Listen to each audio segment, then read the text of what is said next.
You'll notice. Okay. Yeah. I mentioned before that online audience, you'll have the opportunity to ask your questions towards the end of the meeting. You'll need to do so by typing your questions in the Q&A box, which is located in the Zoom menu if you're participating on Zoom at the bottom of your screen. It has an icon with the letters Q&A.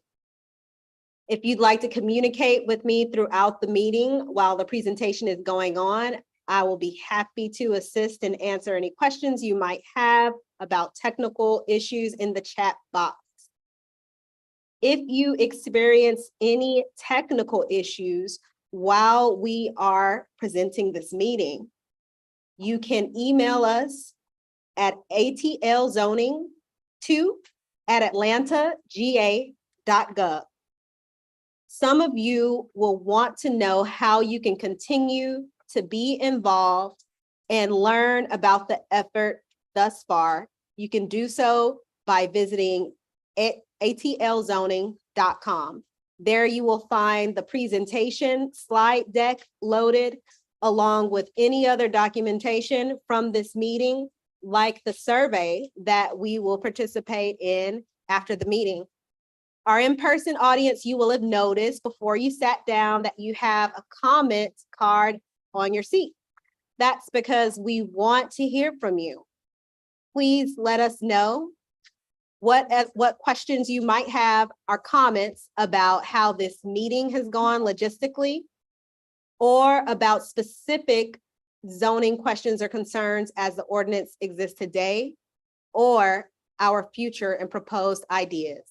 Once you write those comments down, you can go over to the table on the right side of the room and insert them in that comment box. You'll find some pens and extra note-taking materials there as well. With that said, I think we're just about ready to get started. There are 82 people in the room. Thank you so much for joining. Yinka, are we live on YouTube? Yinka is our Zoom administrator. We're live on YouTube. So we're connected as best we can be. Caleb, if you would like to go ahead and kick us off, please. Great. Thank you very much, Whitney. Thank you very much, audience members, and thank you very much, audience members virtually, for attending the fourth of the Atlanta Zoning Rewrite Focus Workshop. My name is Caleb Rossico. I am the project manager for the Zoning Ordinance Rewrite Consulting Team.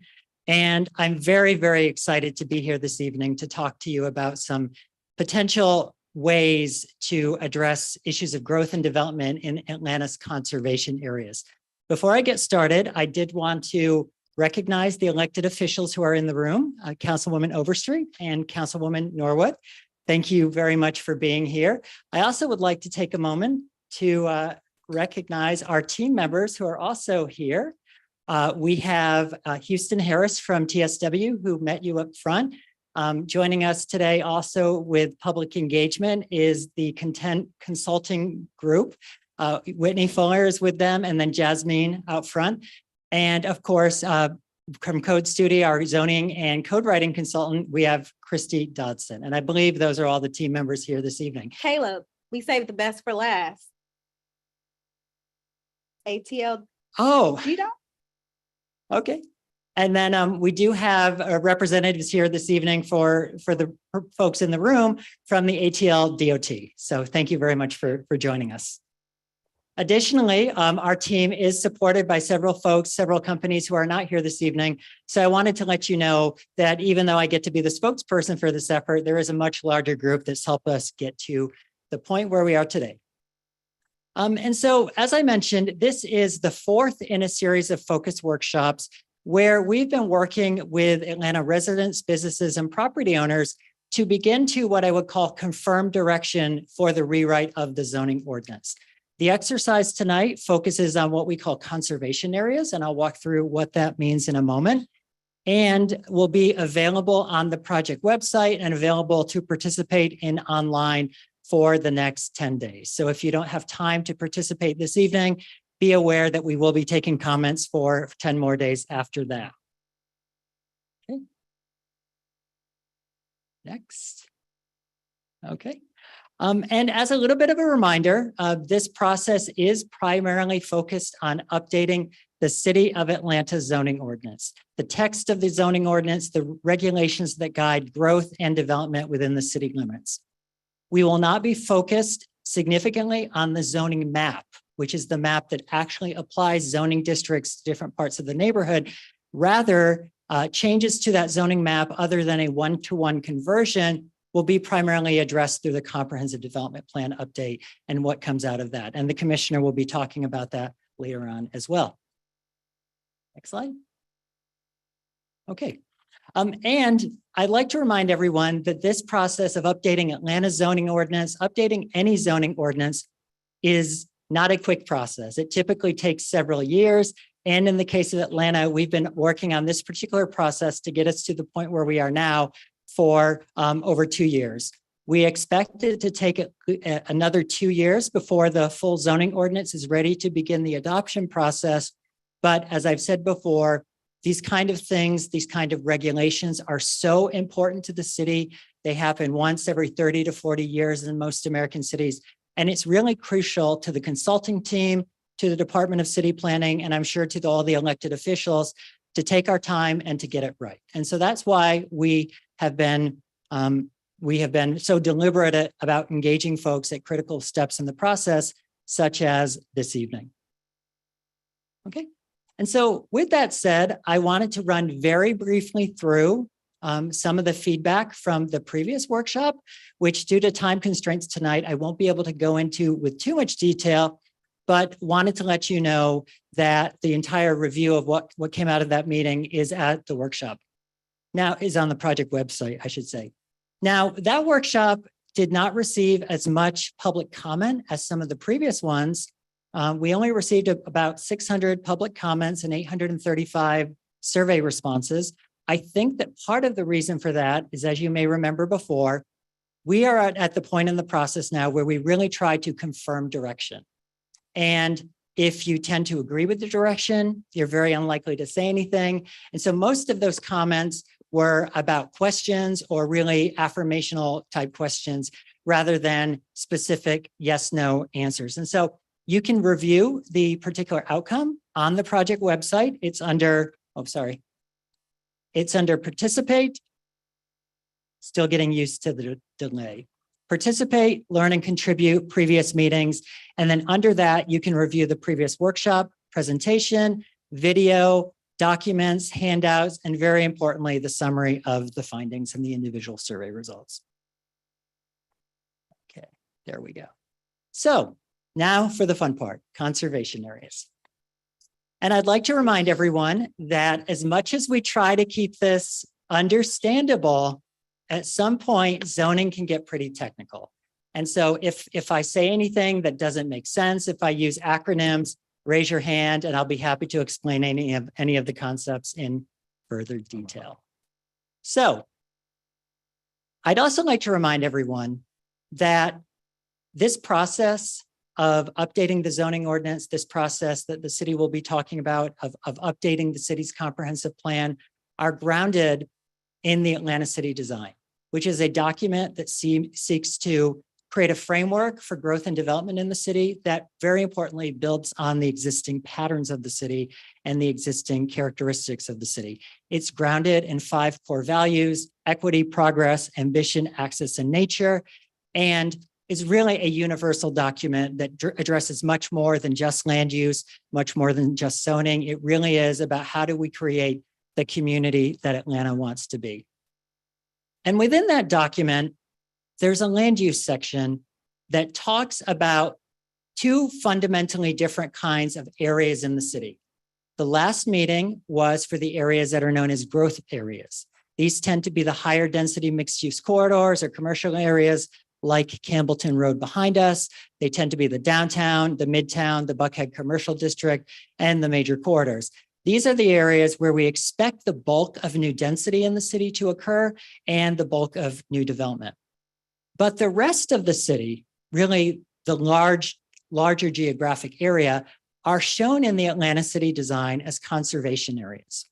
These are the primarily wooded or treed neighborhoods that line the commercial corridors, that line, a mile or two outside of downtown or really adjacent to Midtown. And these are the areas that the Atlanta city design calls for to be lower intensity, lower density, and to accommodate development, but in a way that preserves and protects them from overwhelming growth.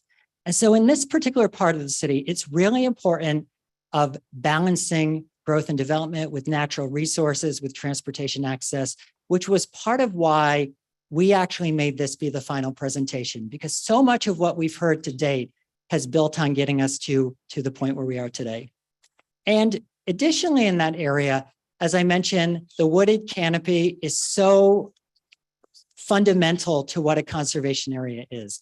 And so there's also a very important alignment between our process and potentially other city codes that we need to think about, particularly recognizing that the tree ordinance process is ongoing as well. Okay. Now, within the framework of conservation area, there are 3 different types. We know that Atlanta has many different types of neighborhoods. These are primarily urban, suburban, and rural. Now, for those of you who have read the city design in detail, you may know that there's a 4th area called production.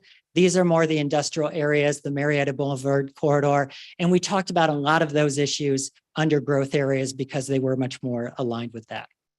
The character of each of these neighborhoods, types of neighborhoods, is incredibly different. The urban conservation areas tend to be the pre-World War II neighborhoods. The places like much of West End, Mechanicsville, Old Fourth Ward. These are the areas that are generally compact, generally, but not always on a street grid. And the buildings tend to be closer together. The lots are smaller, and you might have a corner store here or there. You might have commercial uses embedded within the neighborhood. The second category are the suburban conservation areas. These make up probably the bulk of the conservation areas in the city. These tend to be a little bit more spread out, lower density. They may or may not have sidewalks, but in them, the buildings are set back further from the street. The lots are bigger. There's greater tree cover. And then the final type of conservation area is one that it's very limited, but we do actually have some in the city limits. These are the rural areas. And by rural, I mean, these areas tend to be lots with houses, lots that are several acres in size, 2, 3, 4, sometimes up to 15 acres in size. You may actually have dirt roads on some of these. If you've been to certain parts of the city, you will know that there are still some unpaved dirt roads in the city. These are primarily in those rural areas where the issues are very different from the previous 2, but they are also a conservation area. And so the zoning codes in those particular areas also vary widely, as it does all zoning in the city. But generally, most of them are zoned what I would call the older conventional zoning districts, meaning R1 through R5, that are primarily single family or duplex in a couple of the urban neighborhoods. You do have pockets of commercial uses, as I mentioned.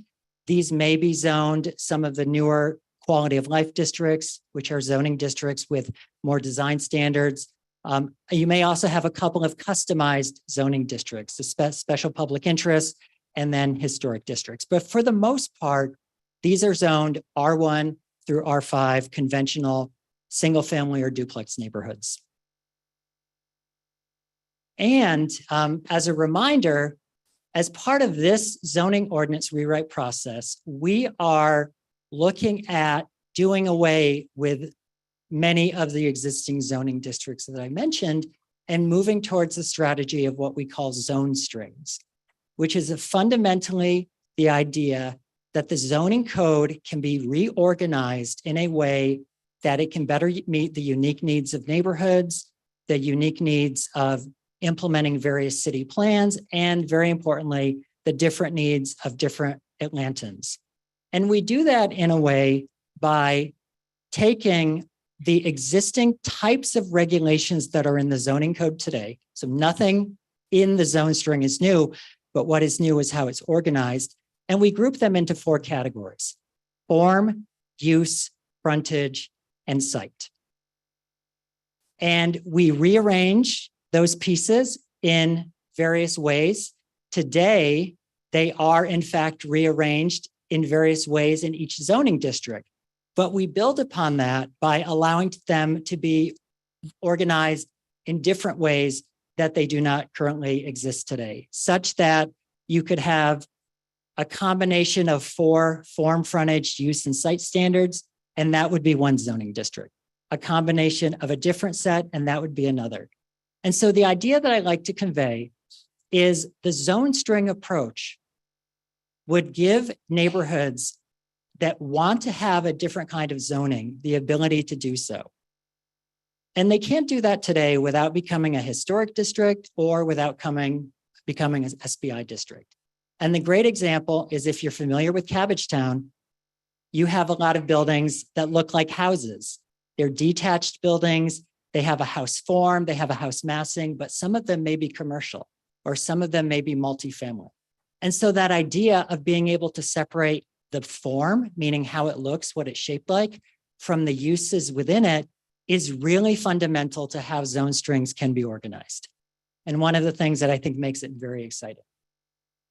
And then finally, before I talk about particular ideas for consideration, I did want to mention that because conservation areas make up the bulk of our city, there are a lot of very particular considerations here that really come to the fore.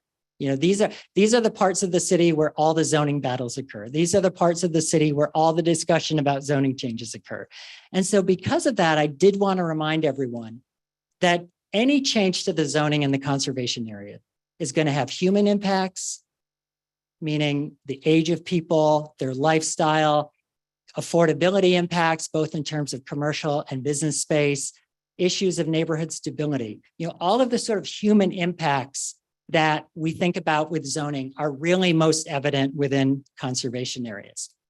And then very importantly, they also have a lot of environmental impacts. I mentioned before, these are the neighborhoods that really give Atlanta its character. You know, with all due respect to the downtowns and the midtowns, they're less authentically Atlanta in terms of how they look than some of the conservation areas. And so we do need to think about those other environmental impacts, things like potential for demolition, things like tree protection, stormwater, paved surfaces, runoff. It all comes to play in the conservation areas in a way that it doesn't come to play in any other part of the city.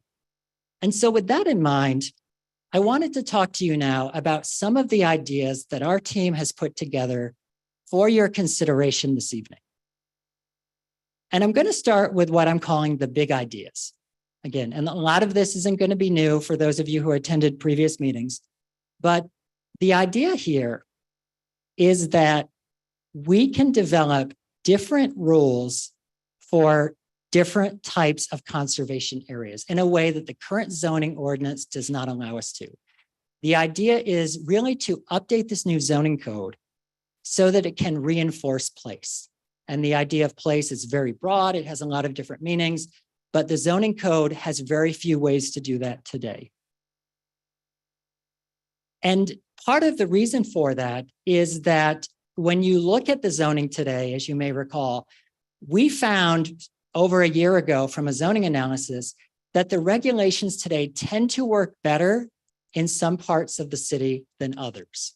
And we had a whole analysis of the physical patterns and where that works and where it doesn't work. But the key takeaway is that much of our zoning in these conservation districts is really geared towards what I would call the suburban conservation areas. You know, the setbacks, the lot coverage, the parking requirements, they all tend to work really well if they're places that are zoned or envisioned as being that more suburban character. But they tend to work not quite as well in the other parts of the city. In the rural areas, they may allow more development than is appropriate from a topographic or environmental sustainability perspective.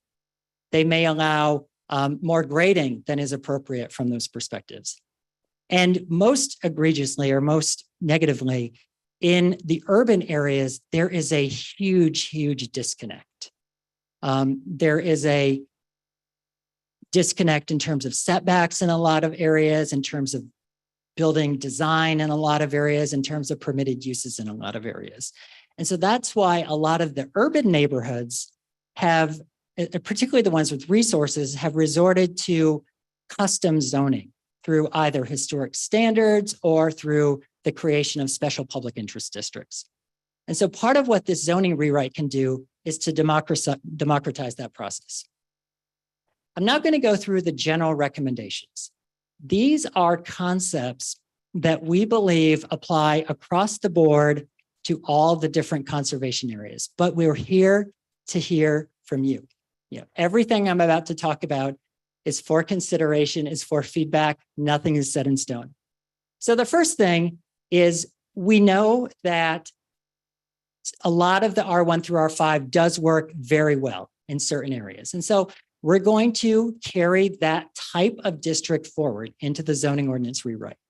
So if you're R1 today, you're R2 today, you're R3 today, when the new zoning ordinance is adopted, you will be an equivalent zoning district. It may have the name changed. It may, it may be organized differently, but the type of standards are going to be identical. So we're going to carry those forward.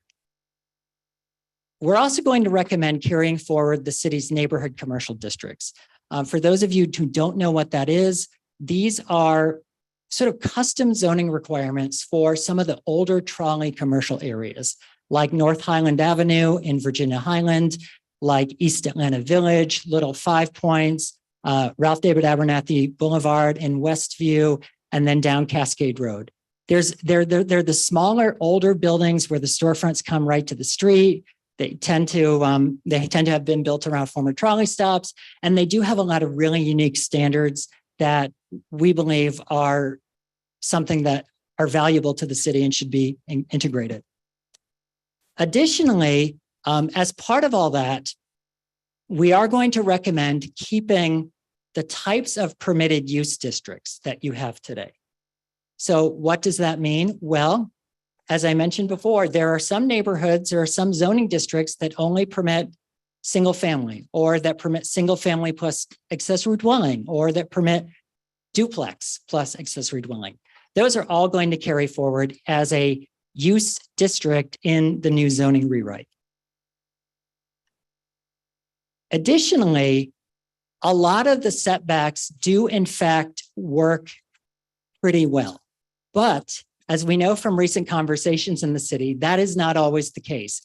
And so one of the things that we could do as part of this zone string approach is we could actually make a requirement that new development matches existing patterns on the block face. This is something that already occurs in every zone, every historic district in the city. That is something that many cities are moving towards. It's a really good way to begin to allow development to fit in areas where the goal is to preserve the existing pattern. And that last piece is really important. We're also recommending calculating floor area the same way across all zoning districts. Today, it actually is calculated differently depending what you're zoning. It's really challenging for Ms. Holmes to administer, for architects to work with, for homeowners to understand. It should just be the same everywhere. Additionally, we are recommending that as part of that sort of technical cleanup, that we also treat accessory structures and accessory buildings in that floor area calculation citywide. Again, some districts count them, some do not. It's just really hard to administer. It should be consistent everywhere, in our opinion. But there are a couple of changes here that we think may warrant consideration. One of those that we've heard through various online comments was that, as many of you know, a couple years ago, the city changed the zoning to allow accessory dwellings in some zoning districts, and they were capped at 750 square feet in area.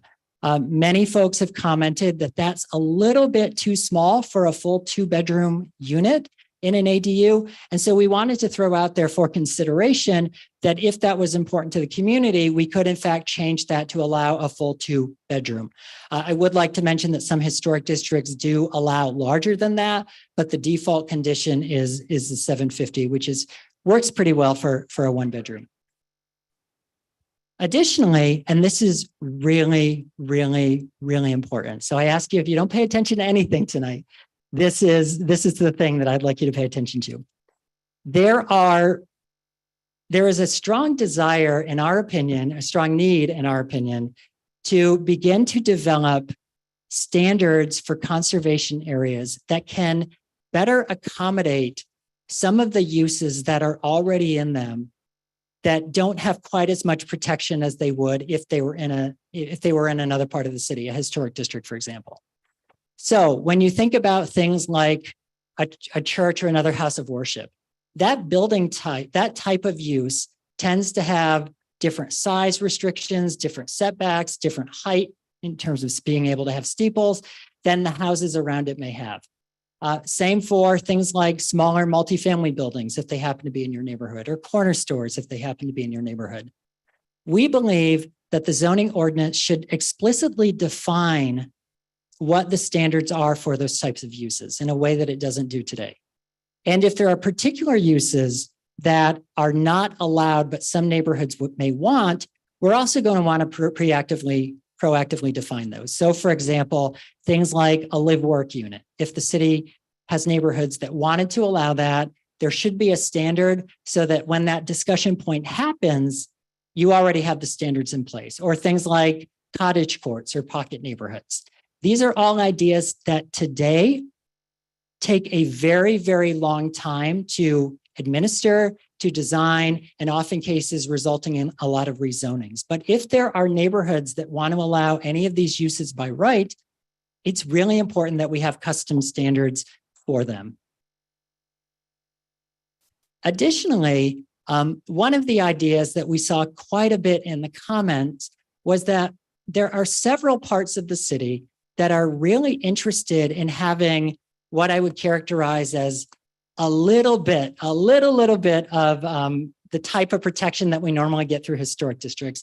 And primarily what that is about is making sure that what you see from the street is compatible with the surroundings. And so because we believe that is a concept that warrants discussion, if there's support for it, we could develop what we call a conservation frontage standard, which would take this idea of regulating building height based on what the surrounding buildings are, regulating setbacks based on the surrounding buildings, or regulating the use of the front yard based on the surrounding buildings. This would be a way to do that without going through the time and expense of becoming a historic district, and I think would go a long way towards addressing a lot of the comments we heard. Now, it wouldn't do anything to prevent demolition. It wouldn't do anything to prevent have any of the design controls of a historic district. But from a very basic level of, every building on this street should be 1 story, or every building on this street should be 2 stories, the conservation frontage gives us a way to do that that's relatively simple. Additionally, there are a couple of technical corrections that I did want to mention. One is that we do have what are called double frontage lots in the city of Atlanta today. These are those very small blocks. There are some in Pittsburgh, there are some in Vine City, there are some, I believe, in Mechanicsville, where you have a street on one side, a street on the other, and one house in between. And those double frontage lots are really challenging from the owner and the city because they have 2 front yards. So if you were a homeowner, if you were an occupant of that building, and you wanted to, for example, build a shed out back, well, you have no out back. Both of your out backs are street frontages. And so we believe that we could develop some standards that would, again, still offer a little bit of protection, but not make that so hard because it is such a prevalent pattern in some of the older neighborhoods of the city. Additionally, you may recall many months ago, we asked if there was support for making it easier to reuse some of the historic commercial buildings in the city that may not be zoned for commercial uses anymore. And so we are throwing out for consideration, allowing those buildings to be used by right for very limited small commercial uses. This is actually something that was done several years ago in the city of Buffalo, New York, where the city had outlawed every single, or the majority of their corner stores. And their zoning ordinance now says that if you have a corner store that was built, before 1965 or whatever the year was, you can continue to use it for commercial uses. Under the current zoning, if the property is abandoned or vacant for more than a year, it can only be used for residential purposes again. So this would be a really easy way to allow that. And obviously we would want to develop restrictions for certain types of uses in those areas, but we think that based on the feedback, it definitely warrants consideration. And then finally, the final big change is the idea of expanding the types of use districts in the conservation areas today. And I wanted to remind everyone, as I mentioned before, that when we started this process, we did a very detailed analysis of the built-up patterns in 19 Atlanta neighborhoods, but virtually all of the conservation areas. We looked at them in terms of what kind of buildings were there, what kind of uses were there, and whether or not they actually met the zoning code. And we found that many neighborhoods, this happens to be the Midtown Garden District, probably the quintessential urban conservation area in the city, have a lot of different uses besides single-family homes. In some neighborhoods, it's as high as 30 or 40%. And so and the if is very important, if through the CDP process and through the neighborhood planning process, there was a desire to change that anywhere in the city, there could be districts that would be available for future rezoning. And as I mentioned, we've got things like carriage houses in a lot of them. We've got things like detached houses, which may be a single family dwelling, or in the case of Midtown and much of Atlanta, you sometimes see up to 4 units in some of these houses. There are things like walk-ups or the smaller apartment buildings scattered throughout the neighborhoods.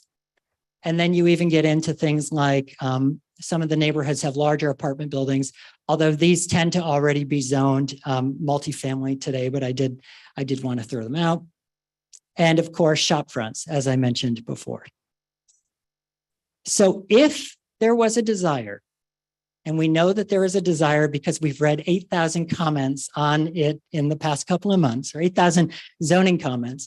If there was a desire for a zoning district that would either support places like the Midtown Garden District or some of the older parts of Old Fourth Ward or some of the older parts of West End and Mechanicsville, or neighborhoods that want to strive for a more mixed use pattern, we could write a series of new use packages that would allow those kind of things by right through the idea of the zone string that I mentioned.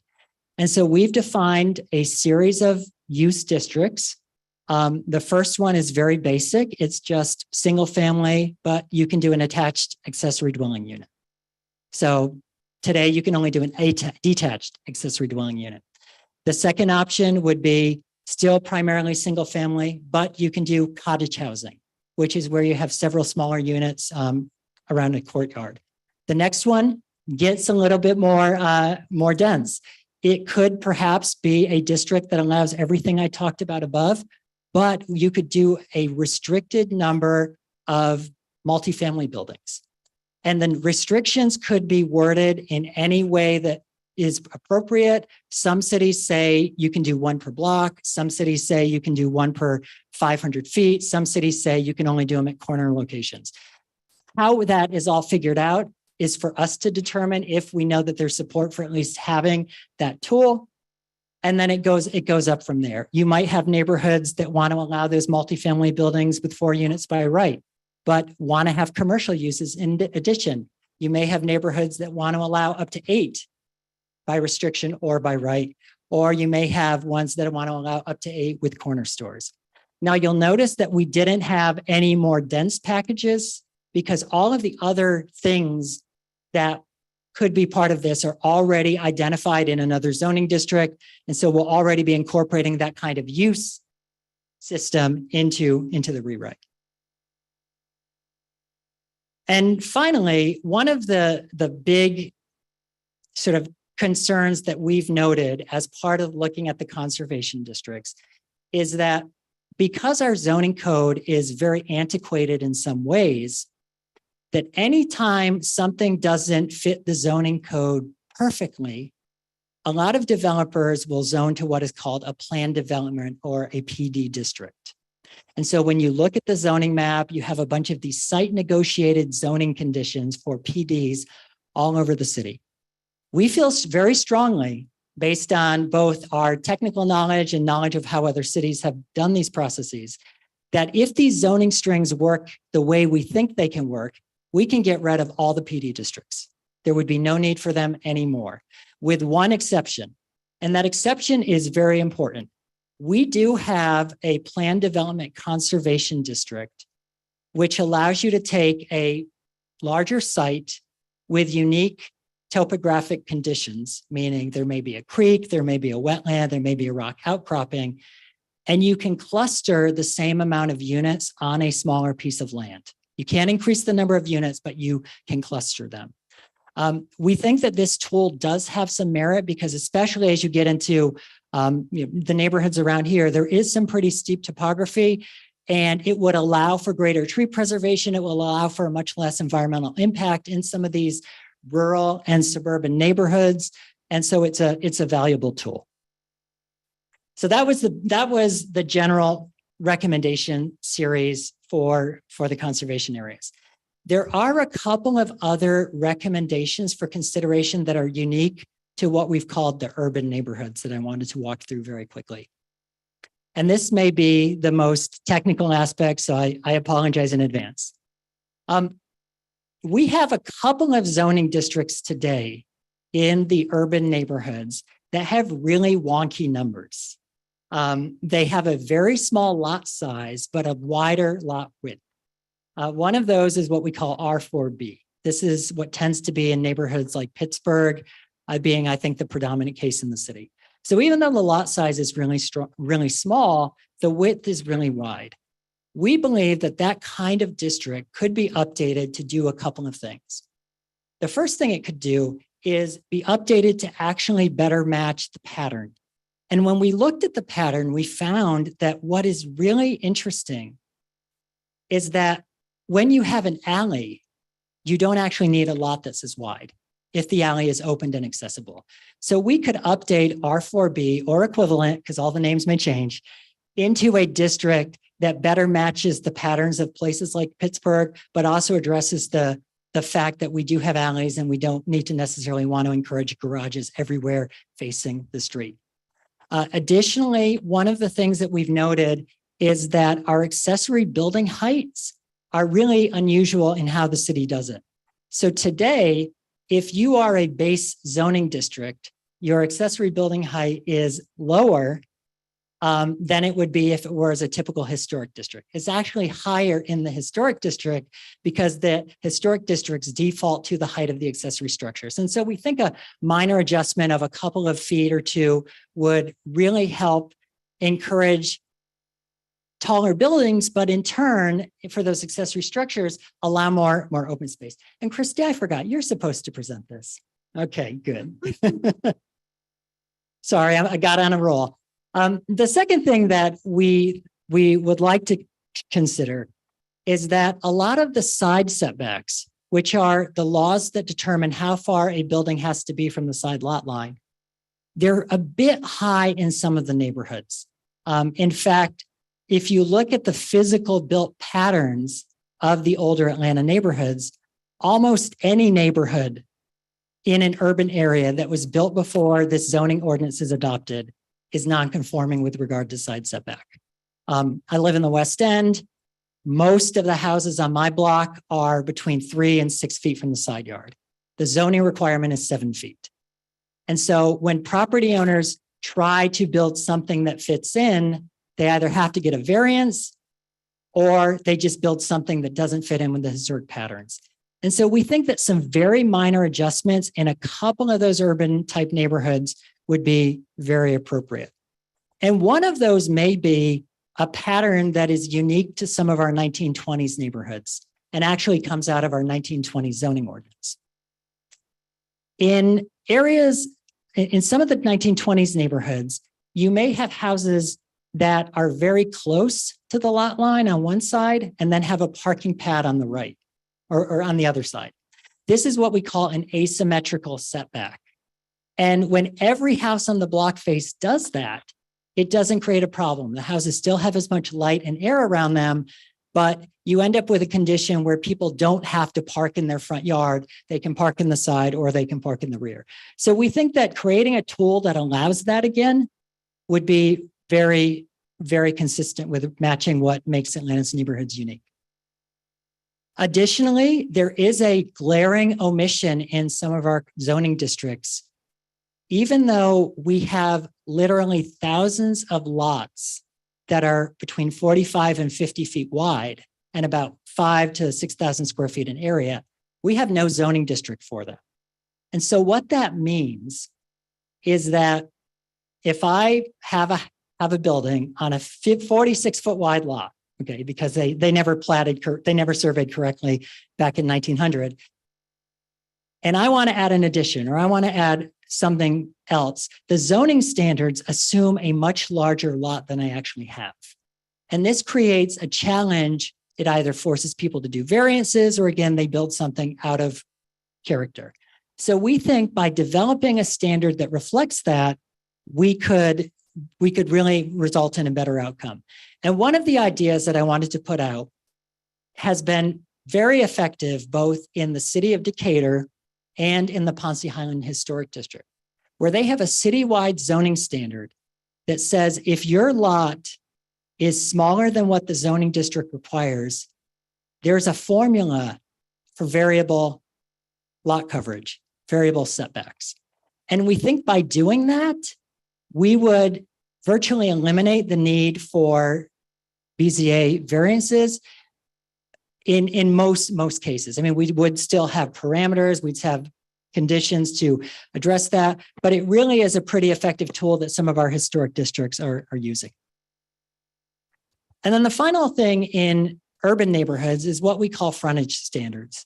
As you may know today, I guess in 2019, the city updated the zoning ordinance so that if you are on a street with all porches or majority of porches, or if you're on a street with a majority of stoops, you have to have a porch and a stoop. That makes sense, in my opinion, and in the opinion of the previous feedback at least.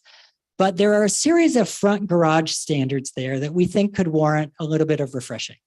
They don't consider topography as much as they perhaps should. They don't consider the size of the site as much as they should. And so we'd like to update those existing frontage standards.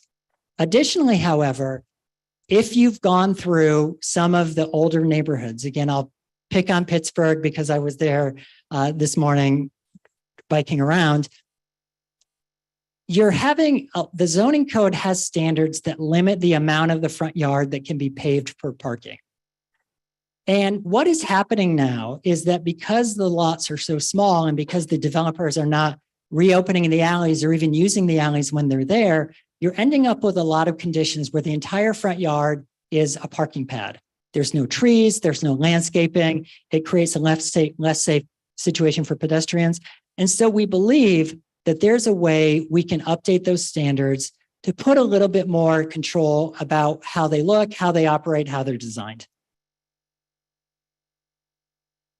And one of those unique patterns that is also pretty prevalent in the city, and I believe I mentioned this last fall at the some of the introductory meetings, is what we call a slot house. These are effectively townhome units that, rather than facing the street like a historic townhome, for example, Baltimore Row or the ones on Charles Allen Drive in Midtown, they plug them into the lot 5 or 6 deep, and then they have the side of the building facing the street.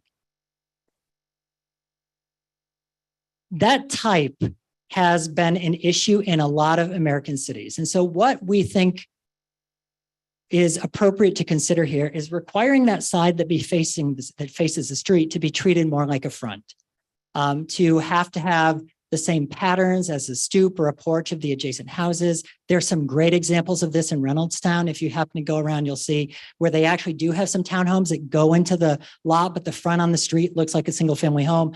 We believe that doing this would make some of that higher density development in areas that are already zoned for it a little bit more in keeping with the surrounding patterns. And as I've mentioned before, there is a definite opportunity in this zoning ordinance to encourage the use of existing alleys or to encourage the creation of new alleys, especially when multiple properties are being built. And as part of those, to look at updating some of the driveway standards in the city, which are pretty wide from a regional perspective. But obviously, we'd have to coordinate with our friends from Atlanta DOT to make sure that all of that is appropriate. So that concludes my presentation. I mentioned that there are no unique changes recommended for conservation suburban areas or conservation rural. There are obviously a lot of ideas for your consideration tonight. This is what the focus of the exercises and the survey is, but we're sure that there's a lot of stuff that you would like to ask me. So myself, Director Holmes will be available for the next 20-25 minutes to answer any questions. Thank you, Caleb. And we have a few questions online. I'll direct the in-person audience to come to the front of the room if you have a question to ask, and you can line up on the side of the microphone, and we'll honor the in-person room first with the first question, and then we'll go to our online audience and rotate. We'll take about 2 minutes for each question. So if you have multiple questions, make sure you can fit them in that time frame, and our panelists will keep their responses. You're free to come forward, similarly brief. And any questions that are not answered here tonight, we'll answer them either online or in person, or you can always contact myself or Caleb or send information or questions to our project website's emails. Go ahead.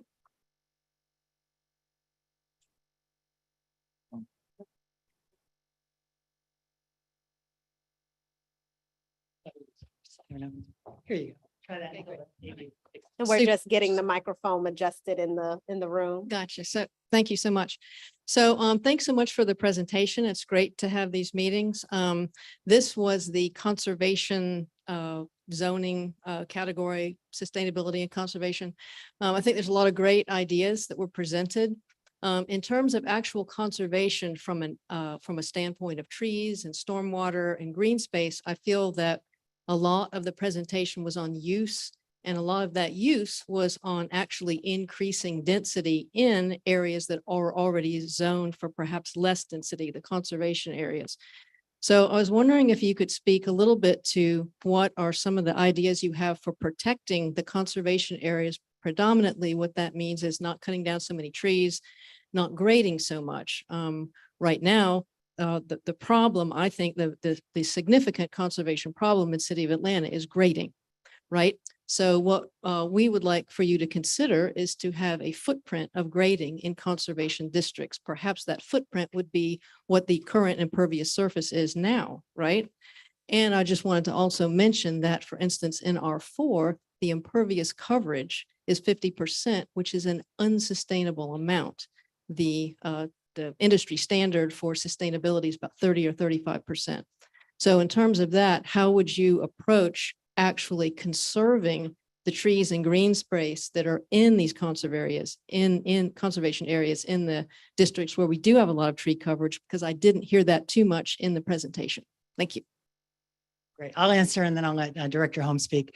I think the important to the speaker's comment, the important thing here, as I mentioned before, is some of these more intense tools would not be applied anywhere in the city unless it comes out of the CDP process or a neighborhood specific planning process. So again, I wanted to remind that. And I also wanted to mention that the zoning ordinance generally does work pretty well in some of the, especially the suburban neighborhood. But to the speaker's comment, I think the idea of limiting grading through zoning is very intriguing. So I've asked Christy to take note of that. There are other things that we could look at as part of the zoning rewrite. You know, we're going to be working on a draft for almost a year. And one of the things that you may recall we talked about previously was the idea of, are there ways, things that we can encourage through incentives? And I think one of those things is the increased open space, as the speaker mentioned. There's definitely a way to do that in the growth areas. We obviously the idea of creating a zoning tool that makes it easier to minimize impact, either through going up, which interestingly enough, going up versus going out. There are different environmental impacts, but then you get into sort of aesthetic impacts. And so there's never a win-win solution. But I do appreciate your comments. They're definitely on our list. I know Director Holmes would like to talk and think about the tree ordinance and stormwater.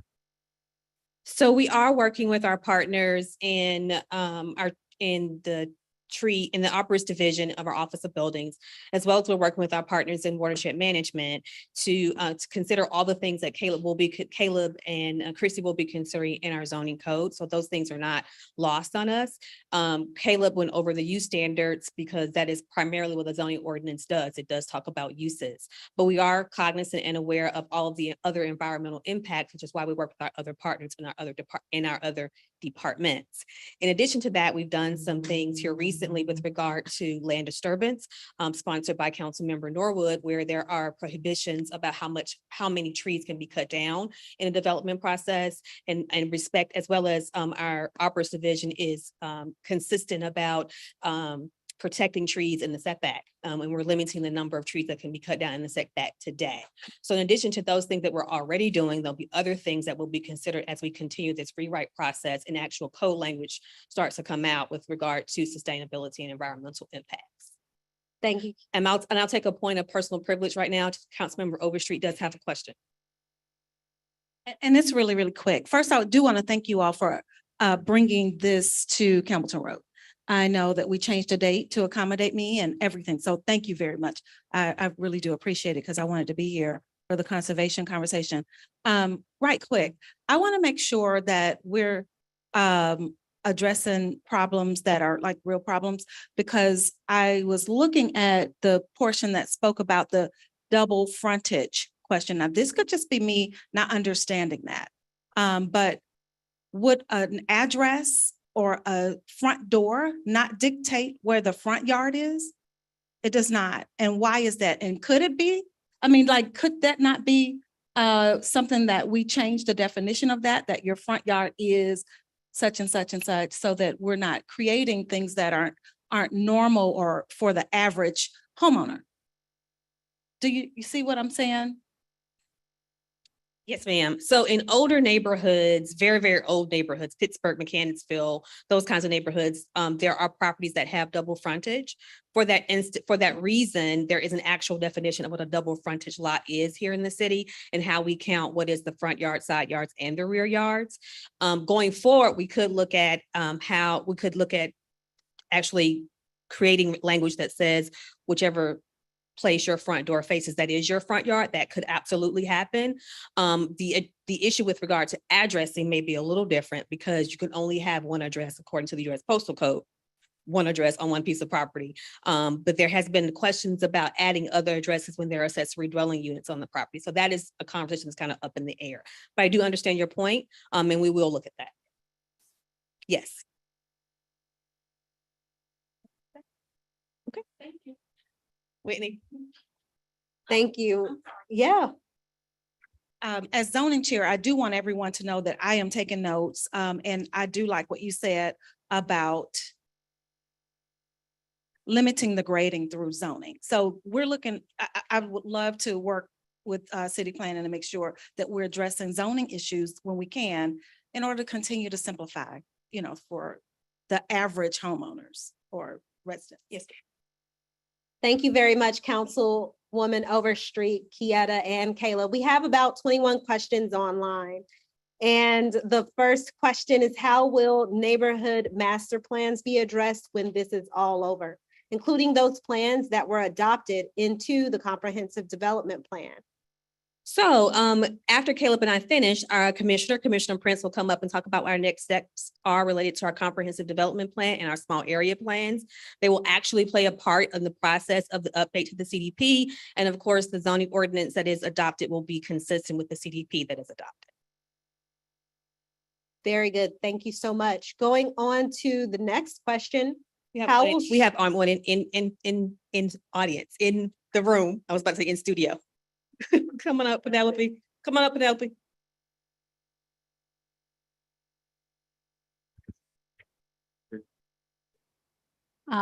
Again, thank you all for doing this. And I love to hear that you are thinking more about the conservation areas and want to, and that were important, because it didn't feel that way with the last CDP effort.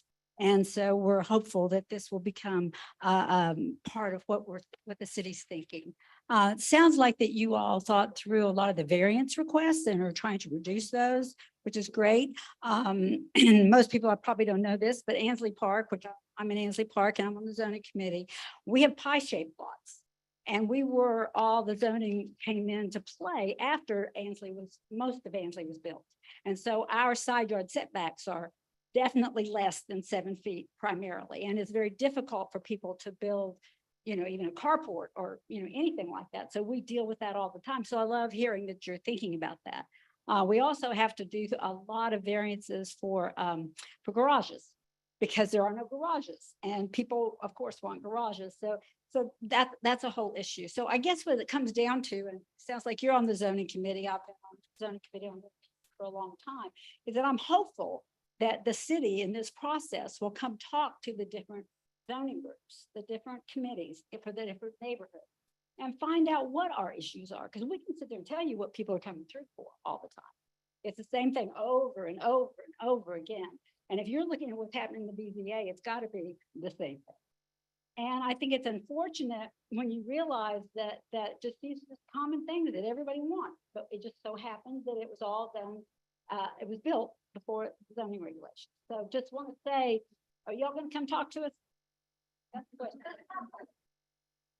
We have been very intentional about how we did public engagement, because we did not want any one group to feel as though they were more important than any other group. So we've done these public engagements where they are open to everyone. Everyone with every single idea can come and bring all of their ideas. And through all of our public engagement, our email address, our phone, everything, you can bring all of your information. So we will not be coming to any specific group and talking to anyone. We will be doing large group engagements going forward. There may be opportunities for Caleb and I to do a couple of drop-ins on special topics that will be taped and recorded, and we'll bring an audience and other questions and have the opportunity for questions and comments, but we will not go to any individual group, because we don't want any individual group to feel as though their issues and matters are important than anybody else. But to Ms. Sheriff's comment, I did want to mention, you may recall, for those of you who participated in the first focus workshop, one of the things that we asked people to do was to send us sites that we can look at when we do test some of these zoning models. Because again, what we're going to do is we're going to go back to our office and write a first discussion draft. And we know that part of that is going to entail understanding how these ideas affect real properties in the city. And I know that we received a lot of nominations from NPUE, particularly Ansley Park. We will be looking for a broad cross spectrum of different types of lots in the city and different kinds of properties in the city. So it's very possible that one of the unique conditions that you do have there, which is the pie-shaped lots, and you actually have some of the few usable alleys in the city, would be something that we could look at as part of a pilot case, a test case, only seeing how the zoning ordinance works, not actually changing the zoning.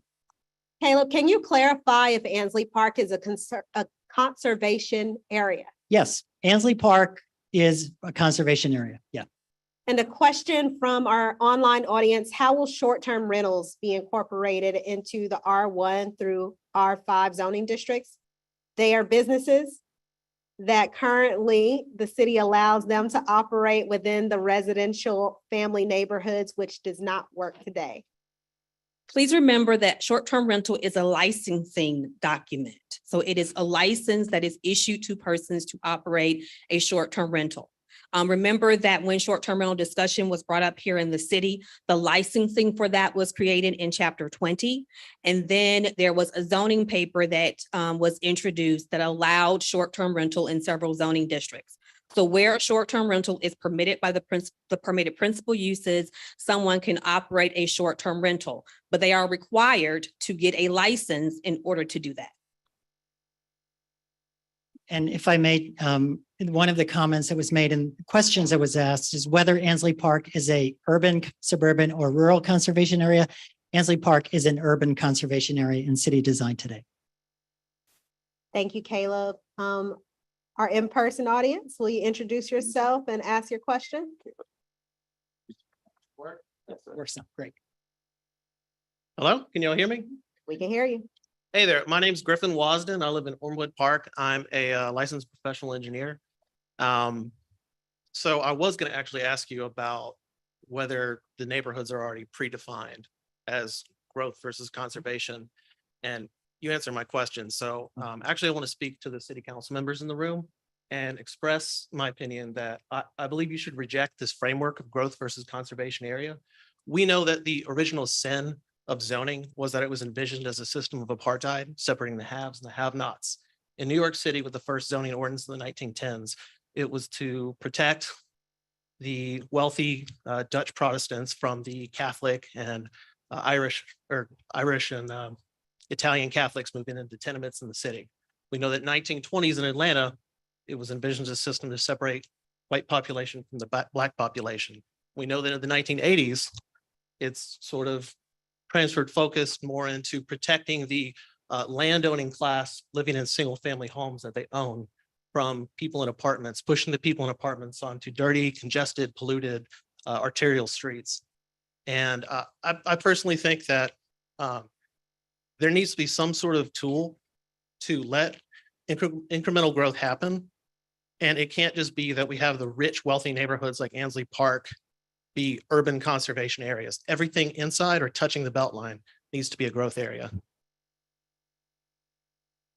Sorry, I know. Interestingly enough, we have a question and comment online that opposes that. Have you considered anything that would restrict rather than expand expansion rights, especially in these historic and important areas? Another question about the PDH. If we do away with the planned development housing, will we also be doing away with the developments with private roads? Similarly, if we start encouraging alleys or the use of alleys, who will own them? So the first question was, have we looked at reducing the FAR? Have we looked at reducing the density? We have not. The prevailing pattern, as you saw in the analysis, is that many of the built out neighborhoods actually are built out to much more FAR, much more density than they could have today. So that was part of the justification. I did mention, however, that one of the things that we do want to do in the conservation areas and actually citywide is treat all floor area the same. I think part of that may involve massaging numbers a little bit, like a 0.1% here or there. I can't promise that, but I don't think that other than the existing tools that we do have, which are historic districts, which are design controls, that lowering the FAR makes a lot of sense. We already have a lot of tools to do that today, and we'll continue to have them.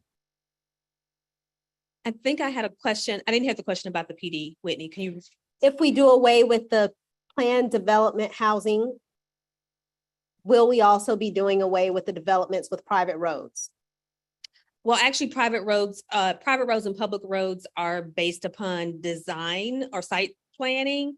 I don't think we will get away. We will go away from them in some way, or at all. They will continue, depending on how the site is laid out. That will continue. And the question to follow up was about alleys. Who will own them if we encourage alleys? Currently, alleys are owned by everyone who is adjacent to the alley, which is why the requirement is that the alley must be consistently open, so everyone adjacent to the alley may be able to use it. And that would be the case in any newly built alley or any alley that is currently existing and new development is built adjacent to it. Thank you for the clarification. I will add that your in-person audience is at the back of the room where the camera is. And when you come up to ask your question, if you don't mind introducing yourself and going ahead and asking. My name is Anton Gudizowitz. I live in Midtown. My question is, I thank my other commentator here for pointing out important context. Our zoning framework was originally devised in the 1920s. That was not a very enlightened time for Atlanta politics. And so it has origins in very explicit racist and classist divisions. And so my question is for our planners and for our council members here, what responsibility do we have to make sure that we do better on race and class segregation than we did in the 1920s?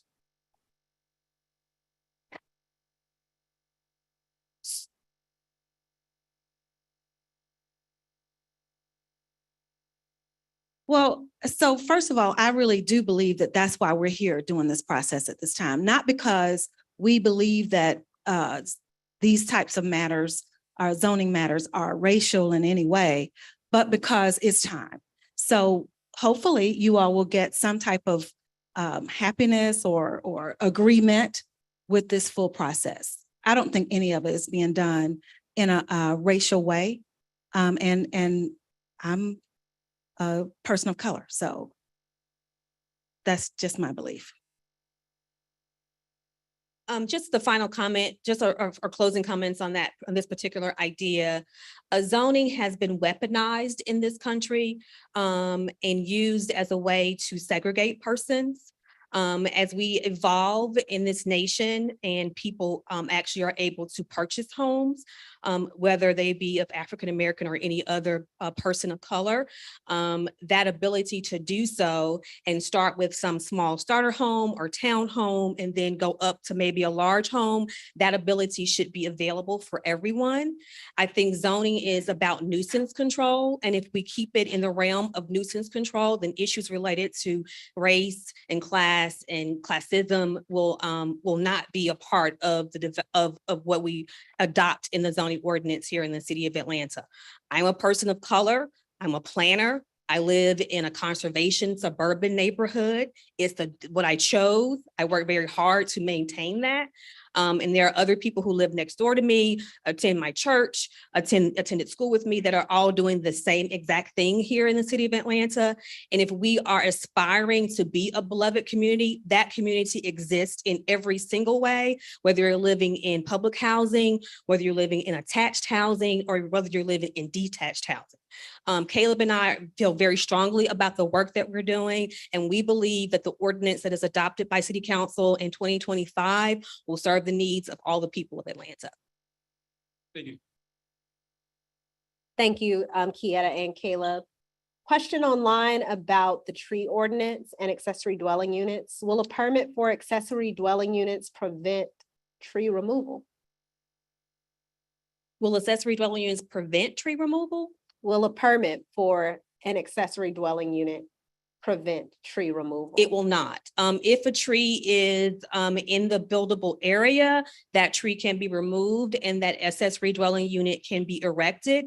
If the tree happens to be in the development area of the ADU, the applicant can request that the tree be removed and recompense be paid.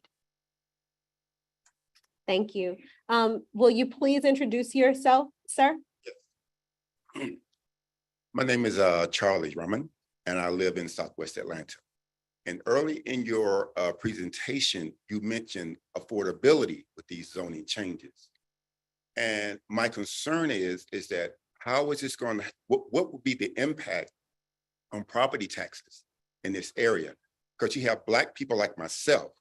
I'm nearing retirement, and there are some who are already retired, and they have lived in this community for quite a number of years.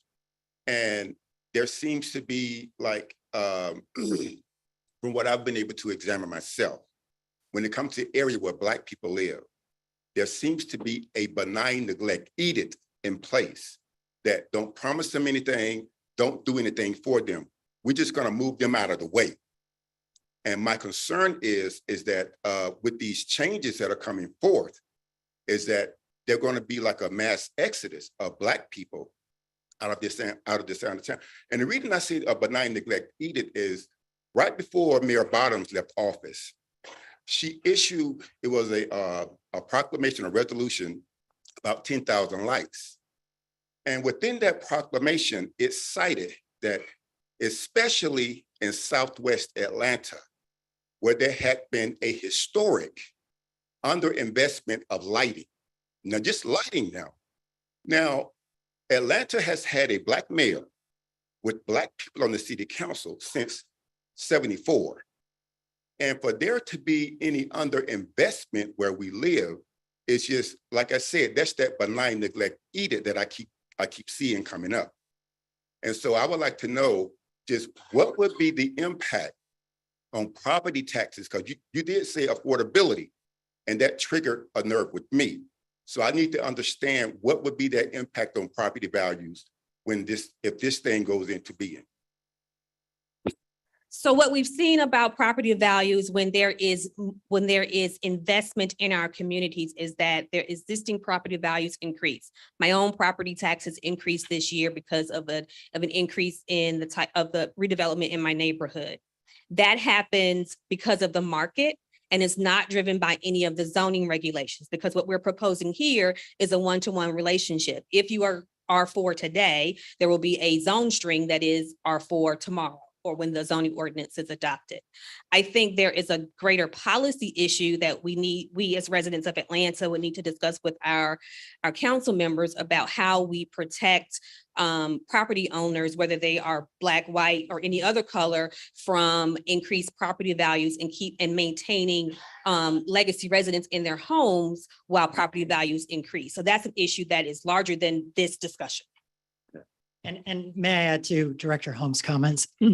That last point was actually what I was trying to mention. Anytime you change zoning, if you change zoning to allow 4 units or 5 units or 6 units on a lot to encourage one type of housing affordability, you are going to raise the taxes on every property owner who is there today.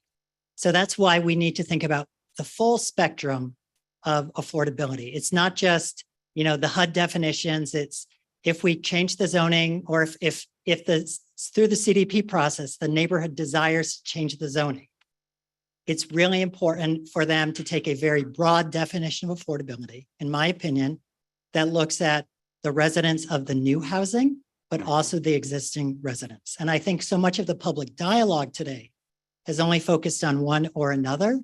It really needs to consider both, in my personal opinion, not as a representative of the city of Atlanta. Well, I just want to make that clear, because like I said, with that proclamation, with the 10,000 likes, when it cited the underinvestment of just lighting in Southwest Atlanta. And that is my main concern, because this side of town seemed to be ignored while everybody else seemed to get resources and other issues taken care of. But we just seem to be, they're just, like I said, there seemed to be a benign neglect edict in place when it comes to this side of town. Thank you for your comment. Thank you. Caleb, the next question online is about the concept you mentioned of matching patterns when it comes to frontage and street perspective. The question is why neighborhoods may still want to become historic districts after the new zoning goes into effect with the matching existing setbacks. So really the thing under Georgia law that a historic district does that cannot be done through regular zoning is the prohibition of demolition. So if you do not want the buildings to be torn down, the only way under Georgia law you can do that is by becoming a historic district. Zoning can ensure compatible new development in terms of height, setbacks, building size, even materials, but the demolition is the difference. Very good, thank you. Will you introduce yourself, please? Yes, Florence LaCroix, Midtown in the High Rise District. Just one brief comment about the prior gentleman's thing is that when you increase in an effective, efficient, attractive way, density, then you lower housing prices, because housing prices is supply and demand. So if you do that, your property taxes will go down because it's the value of that. So that's one advantage you will have to doing this zoning as we're continuing gentrifying, which will continue to raise property taxes. My question was, as a comment, a couple before that about, there's about owning, people wanting to own a house. But as we all know, over 50% of Atlantans are renters. And there's many people, because of lifestyle or whatever, or their change, they do not want to own a home. So I know, like I've heard in Alpharetta, they don't have rental units. They don't want that transient neighborhood, which I just am appalled. So my question is, do we have any restrictions on, if I build a house? Okay, thank you. And my opinion, again, not as a City of Atlanta representative, but having talked to about 50 zoning attorneys, is that you really cannot distinguish between owner occupied and rental occupied in zoning decisions. Some places do it, but whether or not they've been challenged is another story. And I believe that's the city of Atlanta's interpretation. There's a question online about the conservation districts and how to allow gentle density. Will there be any effort to allow gentle density in conservation areas by right? Or will it be up to each community to allow this through the new zoning stream? Yeah, so you may remember that I proposed a series of 9 new districts, which I believe are based on the physical patterns of Atlanta. Those would have to come out of the comprehensive planning process. And I'm going to use that. I know we have a few more questions, but I did want to use that as a segue to remind everyone that our commissioner is going to be talking a little bit about that process. If neighborhoods want to allow gentle density, even for a couple of blocks, the comp plan is the way to determine where these new zone strings might apply. Thank you. Hi, my name is Judy Yee. I'm from Reynoldstown. It's very complex what you guys are doing. And from what I've been able to pick up on earlier meetings, a lot of the discussions have been about it's really organizational or administrative efficiencies, which I think is very welcome. However, I wonder when we're going to start talking about the opportunities to improve each of the zoning type. For example, somebody mentioned buildable area. Buildable area is really a really big issue because even if you call it R4, or you call it AUB, whatever it is, I would love to see more clarity around what kind of improvements that we'll make on how we use land. For example, right now, builders are taking all the maximum setbacks and saying that this is my absolute right, and I'm going to cover every bit of it. And what I've seen in my own neighborhood, and in Reynoldstown, is that you end up with, not only is every tree removed in that buildable area by right, but the slivers of land that's remaining really doesn't leave much for replacement trees to be planted. So I would love to hear more discussion, or maybe you can even give us a sneak peek. What kind of discussions are being discussed on how to require larger areas to be preserved so that you can actually plant the kind of trees that make up the character that we're trying to preserve in the look and feel of structures? We also need to preserve and replace the look and feel of our canopy. And then adjacent to that question is, recently the council passed a resolution that said that we were going to target a canopy of 50% for the city of Atlanta. Is there any work to make sure that the metrics work out? Are we going to test both the zoning and the tree ordinance to make sure that they're working together? And is it feasible if we allow these changes that we could actually make it to 50%? Thank you. Good comments. I believe most of Reynoldstown is R5 today. R5 is one of the, in my opinion, more problematic zoning districts. It was intended to allow for a historic duplex, which would have otherwise looked like a single family house and have the same setbacks as a house, but it's been grossly abused, in my opinion. I think cleaning up the R5 is one of the things that we are going to look at. I believe we may have mentioned that in either the existing zoning diagnostic or at the growth area. But I do want to point out, remember I mentioned this idea of a conservation frontage? That's one of the ways that we could begin to tailor different flavors of more restrictive codes in areas that want it. So rather than creating another flavor of R5 or another district, we could say, you're still zoning district A in every way, shape, or form, but there are a couple of nuances here. There might be different setback requirements. There might be different height requirements. There might be different, coverage requirements. And so that's how we do it. I did want to also mention, though, to your point, we haven't written anything yet. There is no draft, but I have started to go through and think about how the current zoning code would translate into this new structure. And there are dozens and dozens and dozens of unique form districts, which means the standards that regulate setbacks and side yards. So I think that what you've mentioned is already existing in one or two parts of the city, in one of the SPIs or in one of the other districts. And so what this would allow is that if Reynoldstown decides, okay, we want to allow duplexes, continue to allow duplexes, or even allow quadplexes, I don't know, but we want a slightly different form. That package already exists somewhere. And so you could just change that one piece in the zone string and accomplish that. I do want to add some clarification as I'm looking at the 32 questions that are online. We won't be able to get to all of your questions today. Some of them are about clarifications, like how can we participate in the survey? How can we recommend sites? Or how can we view the presenters and not the slides? I'll let you know how you can do that. If you want to view the presenters instead of the slides, at the top right hand of your Zoom screen or wherever you find the menu for your Zoom screen, you can select the window where you're seeing your video feed or not. And you have the option to change your view in Zoom. If you're on YouTube, you won't have the opportunity to do that, but you can change it on your own.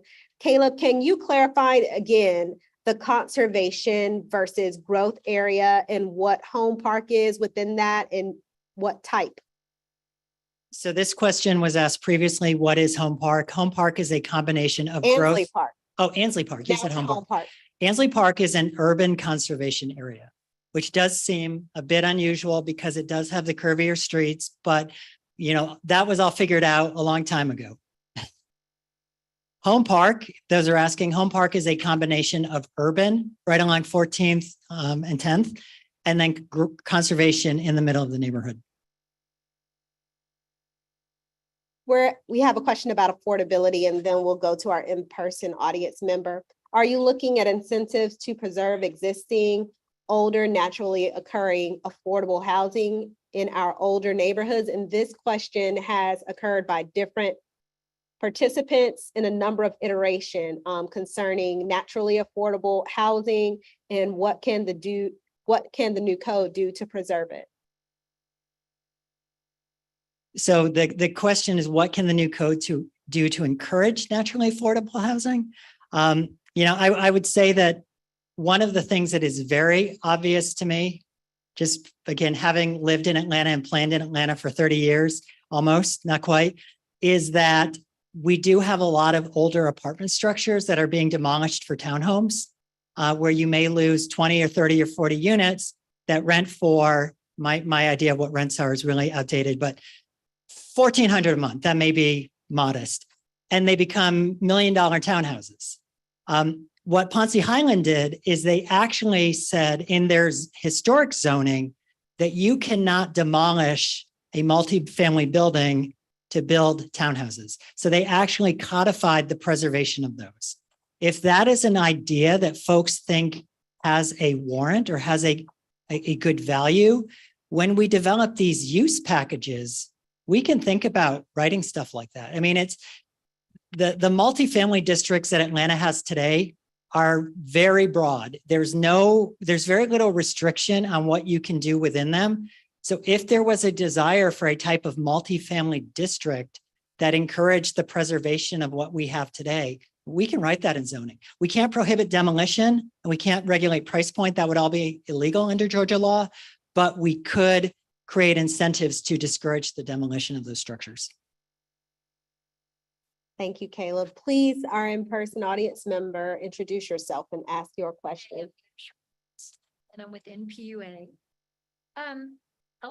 I really do like your, oh, sorry. Can you hear me? I like the idea of string zoning now that I finally understand it.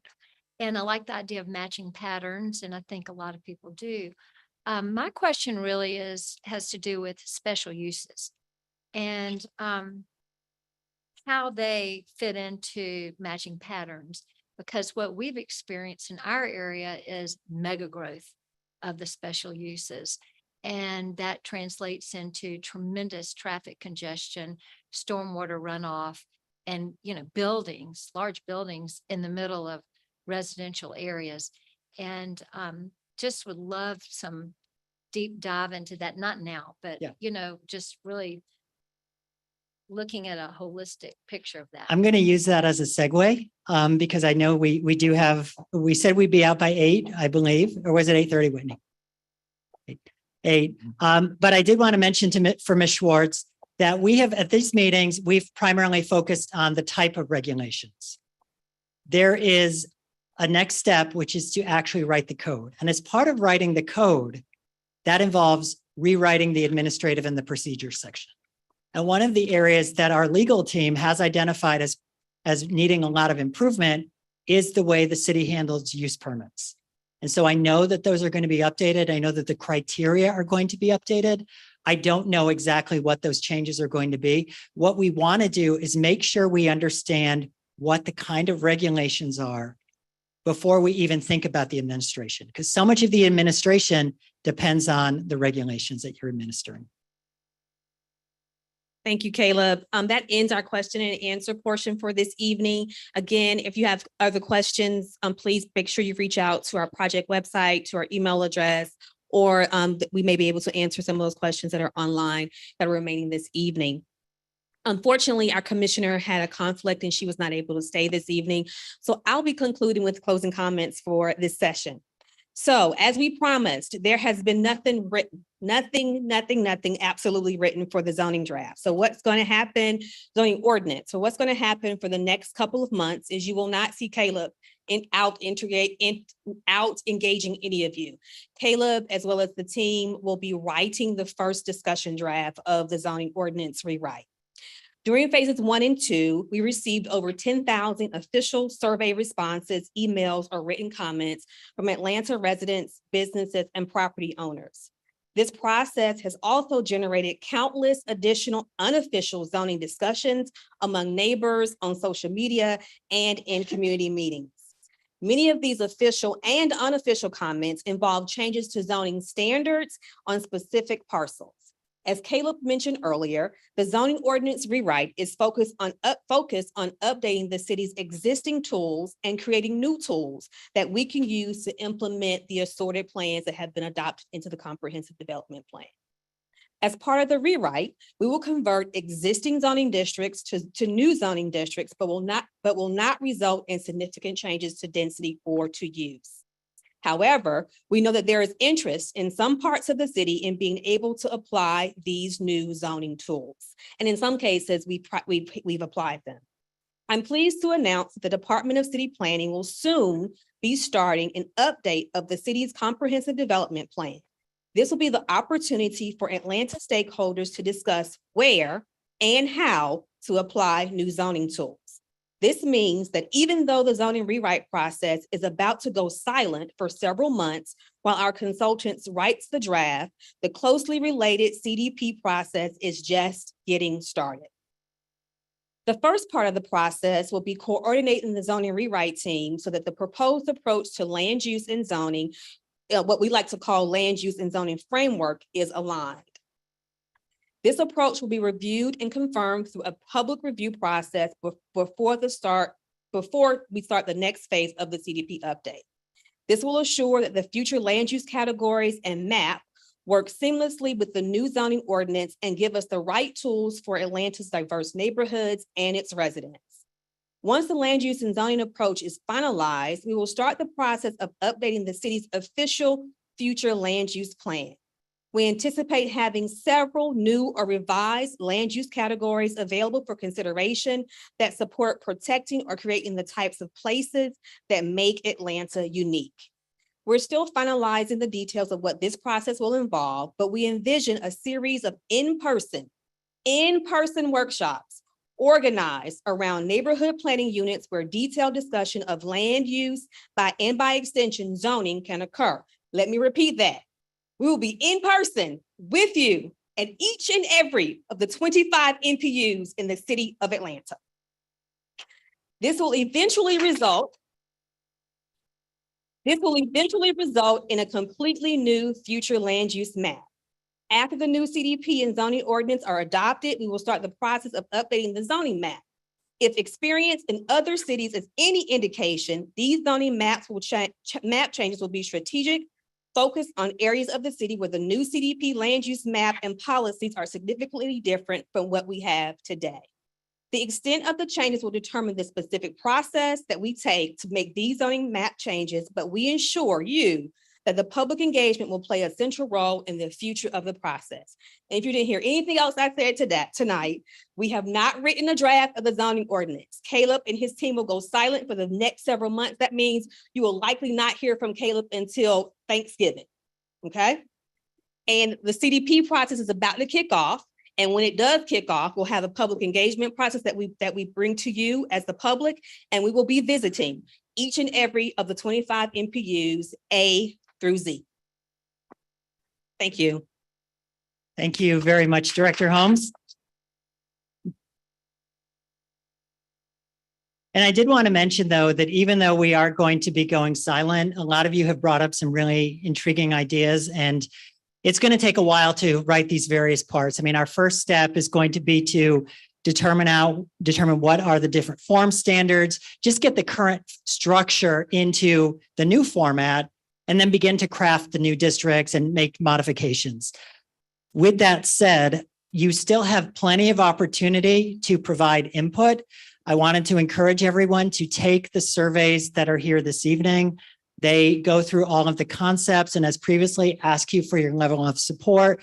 They're also open-ended, and we do read those. Both myself and Houston read through thousands of public comments every month on the topic.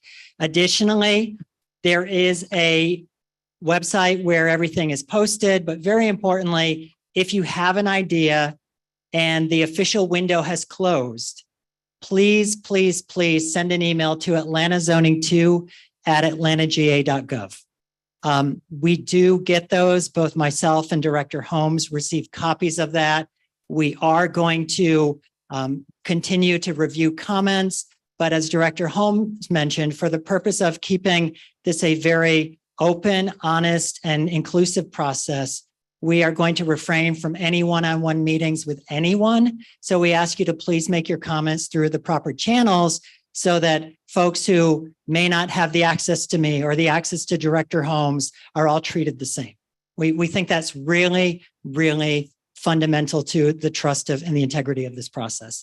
So with that said, I wanted to thank everyone again so much for coming by this evening. I know we're over our schedule, but if you want to take a snap of the QR code, you can begin the surveys. Otherwise, enjoy them at your leisure. Thank you so much, everyone.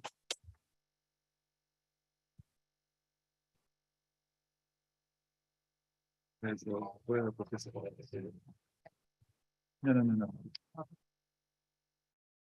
Yeah. Yes.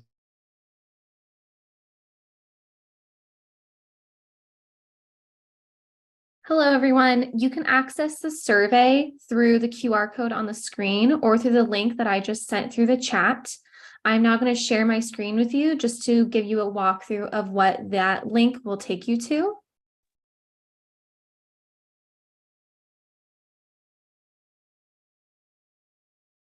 So once you go to the survey page, it will take you to this web page, and this just has an overview of what the presentation just discussed.